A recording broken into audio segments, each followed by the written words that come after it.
السلام عليكم ورحمة الله وبركاته.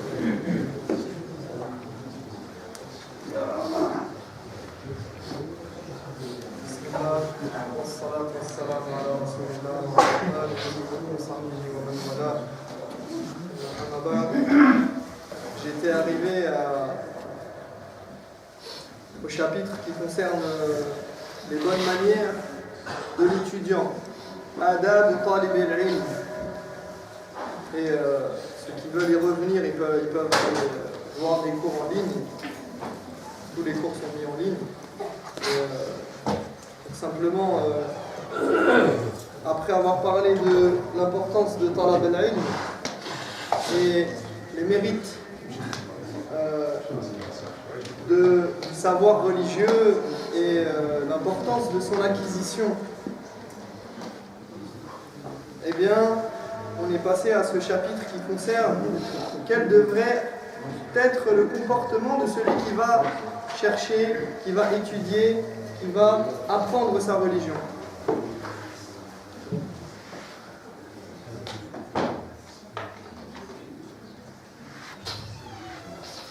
Et donc j'avais dit que, comme l'a dit Abdullah ibn al-Mubarak,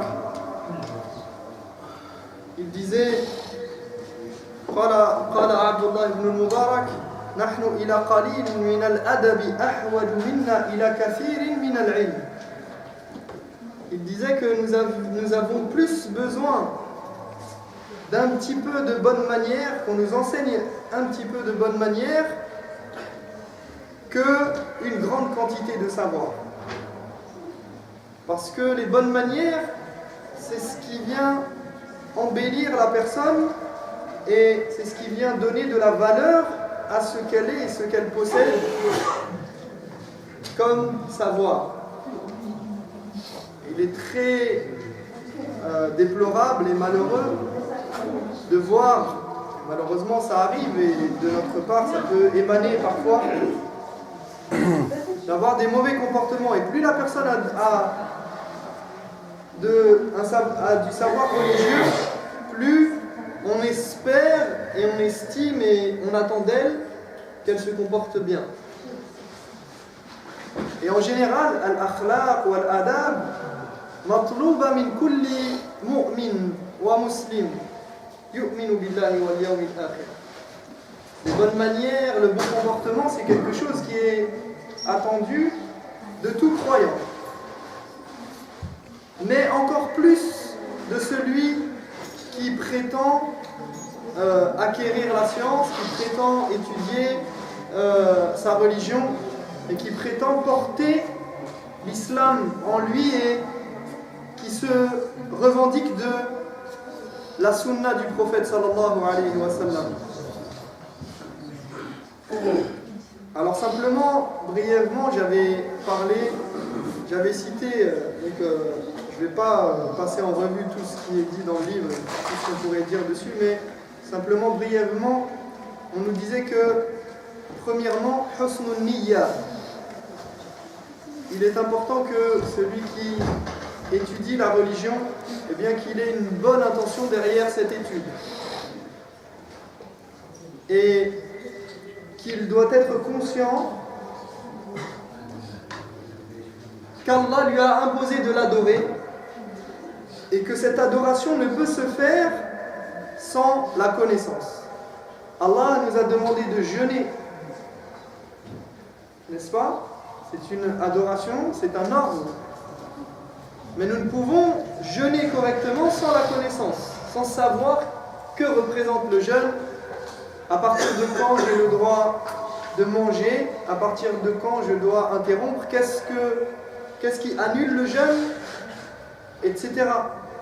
La même chose pour la prière. Je ne peux pas prier sans avoir un minimum appris les règles relatives à la prière. Idem pour le pèlerinage, et ainsi de suite. Donc on a besoin de cette connaissance pour adorer Allah. Et le but, c'est donc, derrière la connaissance, c'est l'adoration. Et pour que l'adoration soit correcte, il faut une bonne intention et faire en sorte qu'on suive ce chemin pour plaire à Allah subhanahu wa ta'ala.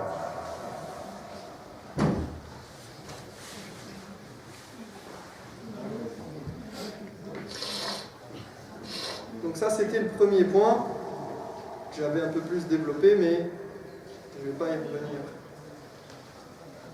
Al-adab al-thani tajannub al-shawaghil wa hifdh al-waqt.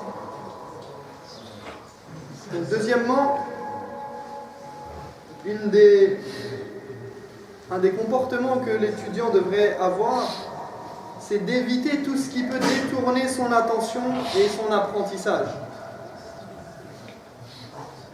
Donc, que celui qui étudie un sujet dans la religion, qui se consacre, qui veut apprendre le Coran par cœur, par exemple, ou une des sciences, parmi les sciences religieuses, ou toutes les sciences religieuses, peu importe, eh bien, il doit essayer, dans la mesure du possible, d'éviter de se disperser.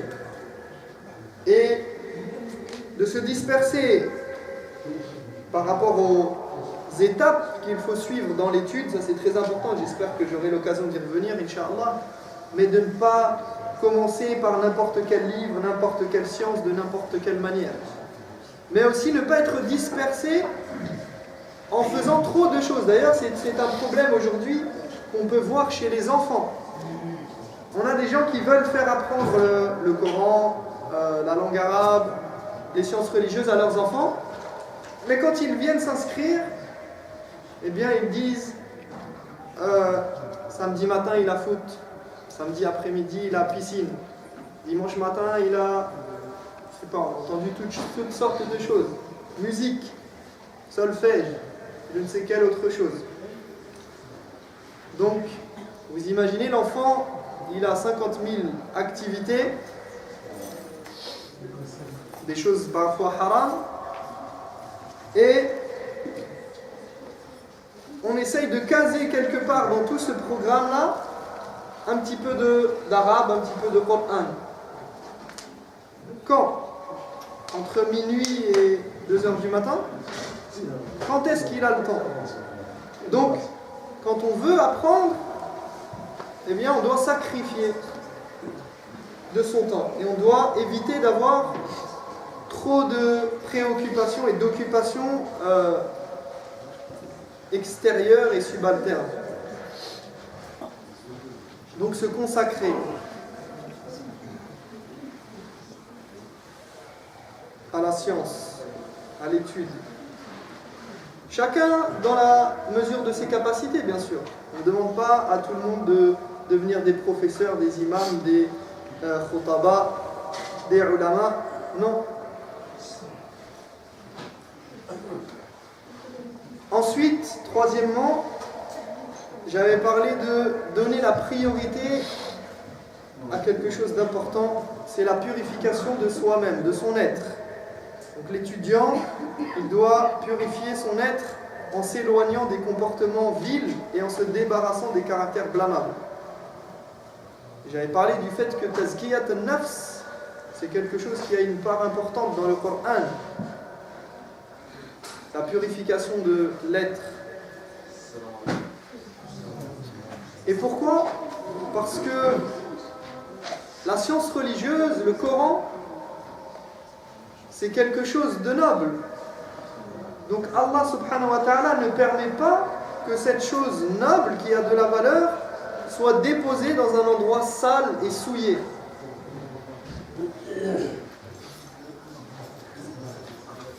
Comme on rapporte de l'imam al-Shafi'i qui s'est plaint à son professeur Waqi' et qui lui a dit, il dit, je me suis plaint à Waqi' su'a hifzi, shakawtu ila Waqi' su'a hifzi fa arshadani ila tark al-ma'asi. Je me suis plaint à mon professeur et je suis allé le voir. L'imam al-Shafi'i dit ça. Il est un des plus grands savants de la communauté musulmane.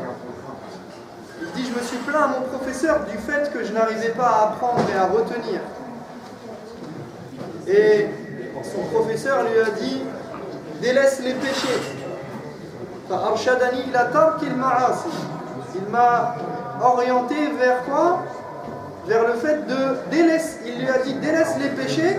Plus tu vas délaisser les péchés, plus tu auras une possibilité d'avoir un cœur pur et purifié dans lequel il pourra y avoir la science religieuse, le Coran, les hadiths, les paroles du prophète sallallahu alayhi wa sallam. Wa hadith wa la haraj.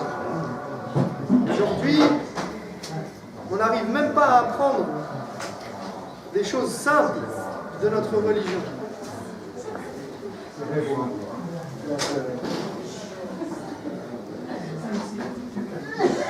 الأدب الرابع التواضع للعلم والمعلم. وينبغي له كذلك ألا يتكبر على العلم ويتواضع لمعلمه. Quatrièmement, l'humilité. L'humilité dans la recherche de la science, dans l'étude. Donc il dit par ailleurs, il ne doit pas s'enorgueillir face au savoir et doit être humble devant son professeur. Une des pires caractéristiques, mes frères, je vais vous demander d'avancer parce qu'on a besoin de place. Une des pires caractéristiques chez le croyant, chez l'homme en général, c'est l'orgueil. Alors que dire chez un étudiant? Et surtout lorsqu'il débute.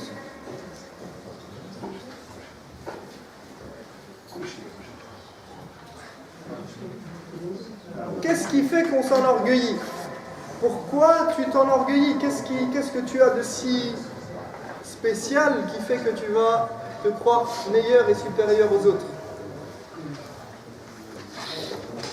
On a un des grands savants de la communauté, Mutarrif ibn Abdillah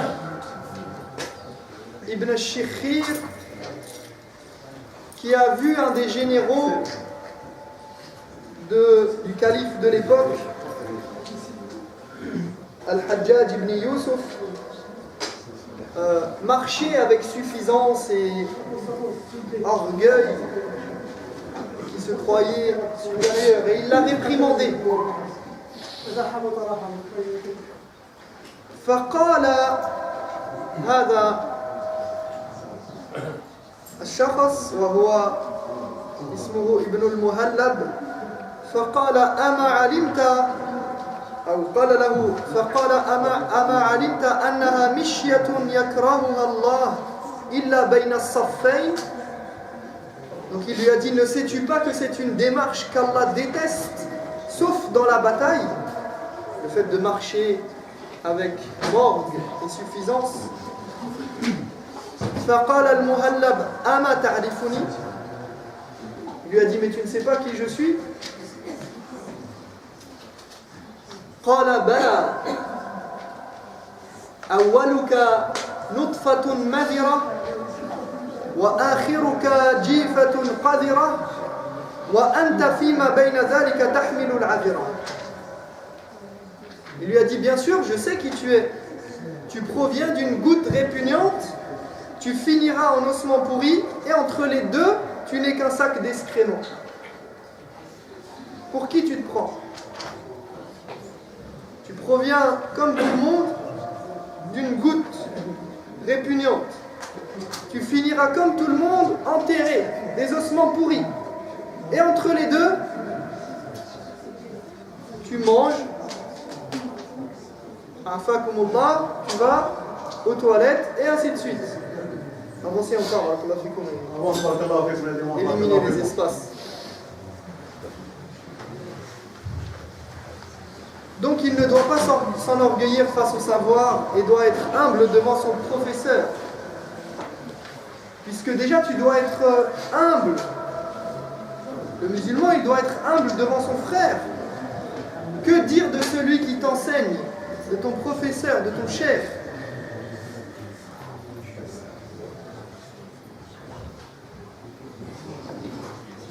ويلقي إليه زمام أمره الكلية في كل تفصيل ويذعن إليه إذعان المريض الجاهل للطبيب المشفق الحاذر. L'auteur dit « Et il doit se laisser guider par son professeur à chaque étape et dans les moindres détails et obtempérer comme le ferait un malade ignorant de son état face à un médecin spécialiste doué et qui lui veut du bien. » En fait, ici, l'idée, c'est de bien se comporter, d'être humble face au savoir que le professeur transmet et ne pas s'opposer à lui et venir débattre, polémiquer, ne pas le dénigrer et focaliser sur les erreurs qu'il pourrait faire ou les choses sur lesquelles on n'est pas d'accord. Ce n'est pas une sacralisation du professeur, non, loin de là, mais simplement dire que, et surtout plus la personne a atteint un haut degré dans la compréhension, dans le savoir, dans l'étude de des sciences religieuses, eh bien, on doit lui faire confiance. Et aujourd'hui, malheureusement, on a perdu la confiance face à ceux qui nous enseignent. Et tout le monde, parce qu'on a tous Internet, Google, les moteurs de recherche, on se pense tous capables de tout savoir et de mieux connaître que celui qui nous enseigne. Et ça, c'est un truc caractéristique qu'on trouve beaucoup malheureusement, chez nous les Français. Nous, les Français d'une manière générale, vous, moi, tout le monde, sans distinction d'origine. La mentalité française, elle fait que les étudiants, malheureusement, peu importe le musulman lambda, eh bien, il a tendance à toujours s'opposer aux professeurs, aux cheikhs, même les plus grands savants. On voit des gens qui ne parlent même pas l'arabe et qui disent non, celui-là, il a dit ça, c'est faux, c'est pas comme ça, et qui, certes, il peut avoir tort, ce savant, et tu peux avoir raison, mais le problème c'est dans la démarche, c'est pas dans le résultat final.